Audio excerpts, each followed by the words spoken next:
അപ്പോൾ നമുക്കൊരു ട്രിപ്പ് പോയാലോ? ദി ഹെർട്ട് ഓഫ് യൂറോപ്പ്, ദുബായിലെ പ്രത്യേക ദ്വീപ് പ്രോജക്റ്റ്. ഹാർട്ട് ഓഫ് യൂറോപ്പ് ദുബായിലെ ദി വേൾഡ് ഐലൻഡ് എന്ന മനുഷ്യനിർമ്മിത ദ്വീപുകളുടെ ഭാഗമാണ്. ഇത് യൂറോപ്യൻ രാജ്യങ്ങളുടെ സ്റ്റൈൽ പിന്തുടർന്ന് നിർമ്മിച്ച ലക്ഷറി റിസോർട്ട് പ്രൊജക്റ്റാണ്. യൂറോപ്പിലെ വിവിധ രാജ്യങ്ങളുടെ തീം അനുസരിച്ച് ദ്വീപുകൾ നിർമ്മിച്ചിട്ടുണ്ട്. ഫ്ലോട്ടിംഗ് വില്ലകൾ ഇവിടെ പ്രധാന ആകർഷണമാണ്. Honeymoon, luxury trip, special photoshoot എന്നിവയ്ക്ക് പ്രശസ്തമാണ്. ബോട്ട് അല്ലെങ്കിൽ യാച്ച് വഴി മാത്രമേ ഇവിടെ എത്താൻ സാധിക്കുകയുള്ളൂ. ഇതൊരു പ്രീമിയം ടൂറിസ്റ്റ് ഡെസ്റ്റിനേഷനാണ്.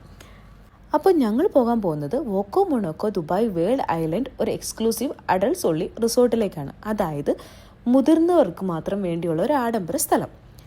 ഇവിടുത്തെ സ്പെഷ്യാലിറ്റികൾ പ്രധാനമായും മൊണോക്കോയിൽ നിന്നുള്ള ഡിസൈൻ, പ്രൈവറ്റ് ബീച്ച് ആക്സസ്, പിന്നെ മികച്ച എൻ്റർടൈൻമെൻറ്റ് ഓപ്ഷനുകളാണ്. ദുബായ് നഗരത്തിൻ്റെ തിരക്കുകളിൽ നിന്ന് മാറി കടലിൻ്റെ നടുവിൽ ഒരു ടോട്ടൽ ഐലൻഡ് വൈബ് കിട്ടുന്ന സ്ഥലമാണിത്.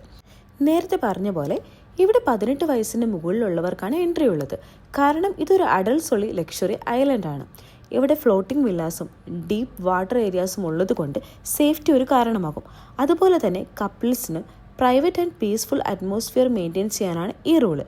പാർട്ടി വൈബും ബീച്ച് ക്ലബും കോൺസെപ്റ്റുള്ള സ്ഥലമായതുകൊണ്ട് തന്നെ കുട്ടികളെ അലോ ചെയ്യാറില്ല. അപ്പോൾ ഇത് കപ്പിൾസ് അല്ലെങ്കിൽ ഫ്രണ്ട്സ് ഗെറ്റ് വേക്ക് പെർഫെക്റ്റ് സ്പോട്ടാണ്. അപ്പോൾ എൻ്റെ ചാനൽ ഇഷ്ടപ്പെട്ടാൽ പ്ലീസ് സബ്സ്ക്രൈബ്.